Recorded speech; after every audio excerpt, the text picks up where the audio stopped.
સુરત શહેરમાં ઘરમાં બહારથી લલનાઓ બોલાવી દેહ વેપાર ચલાવનારને ત્યાં ઉધના પોલીસે દરોડા પાડી લલનાઓને મુક્ત કરાવી દેહ વેપાર ચલાવનાર વૃદ્ધ અને ગ્રાહકને ઝડપી પાડી રોકડા 2,78,000 રૂપિયાની મત્તા કબજે કરી હતી.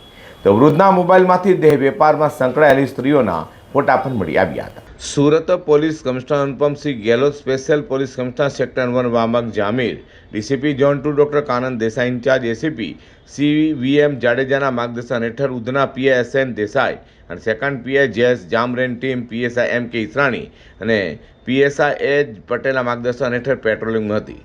ત્યારે બાતમીના આધારે ઉધના ખરવનગર સોસાયટીમાં 10 ગલીની પાસે બિલ્ડિંગ નંબર 22 રૂમ નંબર 2A1માં રહેતા હરીશ મોહનલાલ રૂગનાથવાલાના ઘરે દરોડા પાડી તેથી દેહ વેપાર ઝડપી પાડ્યો હતો અને પોલીસે ગ્રાહક અલથાણ ભીમરાડ કેનાલ રોડ પર શિવ રેસિડેન્સીમાં રહેતા સાગર ભૂપેન્દ્ર માવાપુરીની પણ ધરપકડ કરી ઘરમાંથી 2,79,000થી વધુની મત્તા કબજે કરી કાયદેસરની કાર્યવાહી ધરી હતી.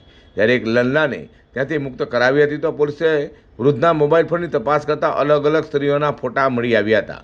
વૃદ્ધ હરીશ રૂગનાથવાલા ગ્રાહકોને ફોટા બતાવી લલ્લાઓને બોલાવી દેહ વેપાર કરાવતો હોવાનું પોલીસ તપાસમાં સામે આવ્યું છે.